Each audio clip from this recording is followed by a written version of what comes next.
¿Qué tal amigos? Buen día. Vamos a hablar de Alfonso Reyes Ochoa. Él nació en Monterrey, Nuevo León, en 1889 y murió en la Ciudad de México en 1959.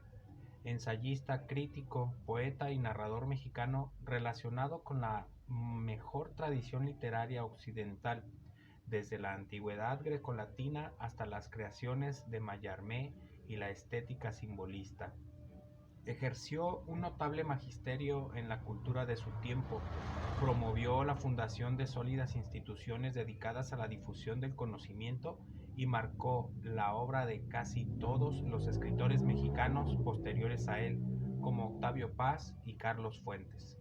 Hijo de Bernardo Reyes, gobernador de Nuevo León, y figura muy cercana a Porfirio Díaz, tuvo una influencia rica en literaturas y experiencias vitales. En la Ciudad de México perteneció al brillante grupo intelectual de la Escuela Nacional Preparatoria, junto con Pedro Enrique Sureña, Antonio Caso y José Vasconcelos. Fundó el Ateneo de la Juventud, agrupación cultural que pretendía un México moderno y contemporáneo del mundo. Siendo aún muy joven, concluyó la carrera de leyes y partió a Europa, hondamente afectado por el asesinato de su padre durante la época de la Revolución Mexicana. Quedó marcado el fin del gobierno democrático encabezado por Francisco I. Madero. Como miembro del Servicio Exterior Mexicano, se afincó en París en 1914 y ahí publicó su volumen Cuestiones Estéticas. Estudiar los fundamentos de la creación poética y literaria fue una preocupación recurrente en su obra a lo largo de medio siglo. A consecuencia de la Primera Guerra Mundial se trasladó a España, donde compartió trabajos y experiencias con Juan Ramón Jiménez, José Ortega y Gasset y con Ramón Gómez de la Serna. En esa etapa perfeccionó su manejo de la lengua española, uno de los rasgos que caracterizaron su estilo: riqueza de vocablos y giros expresivos, construcciones gramaticales como muy poco frecuentes, uso de arcaísmos y matices de delicados significados. Con Visión de Anáhuac en 1915 conjuró cualquier acusación de extranjerizarse. Esa obra se considera una de las versiones más lúcidas y poéticas del México prehispánico y es, hasta la fecha, lectura obligada en los cursos de cultura mexicana. Promotor de una aristocracia del pensamiento, ofrecía un colorido sincretismo de la cultura occidental y de la raíz indígena, dominado por la tríada platónica: la verdad, la bondad y la belleza. Para 1927 ya era embajador en Argentina, donde impulsó la obra del por entonces joven Jorge Luis Borges, quien puso a su consideración el manuscrito de El Aleph y le profesó agradecida admiración el resto de su vida. Tras una estancia en Brasil, donde escribió el volumen Romances del Río de Enero en 1933, se afincó definitivamente en México en una casa biblioteca, hoy museo dedicado a él, que lleva el nombre de Capilla Alfonsina.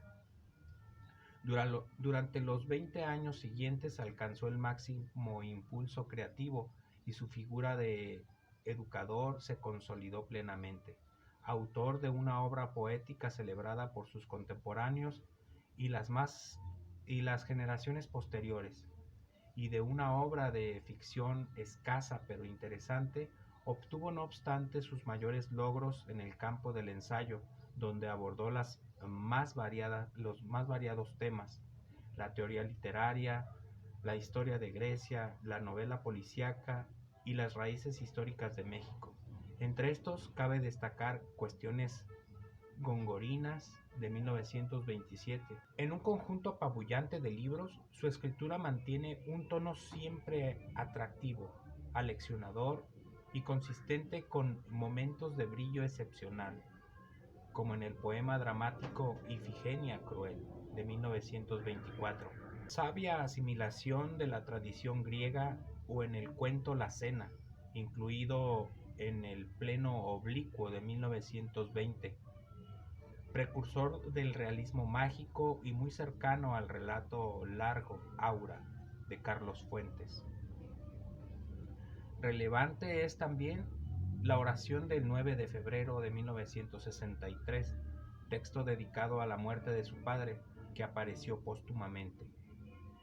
Lo mismo escribió sobre el arte culinario en Memorias de Cocina y Bodega de 1953 que operetas ligeras y humorísticas o poemas satíricos.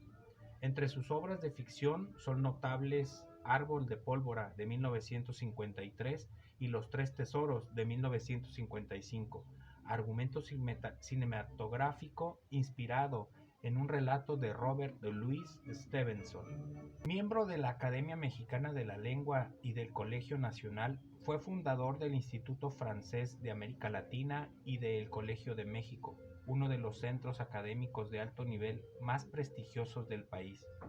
Candidato al premio Nobel en 4 ocasiones, nunca llegó a recibirlo, pero su constante entrega a la cultura, sus aportaciones a la literatura mexicana y la calidad de su obra le valieron numerosos premios y muchos reconocimientos públicos, entre los que se pueden destacar por su significado el Premio Nacional de Literatura, que le fue concedido en 1945, el Premio de Literatura Manuel Ávila Camacho en 1953 y el del Instituto Mexicano del Libro, que recibió en 1954. Pocas fueron, en definitiva, las actividades culturales mexicanas que no se vieron influidas e influenciadas, dirigidas u orientadas por su gran maestría y su incansable labor.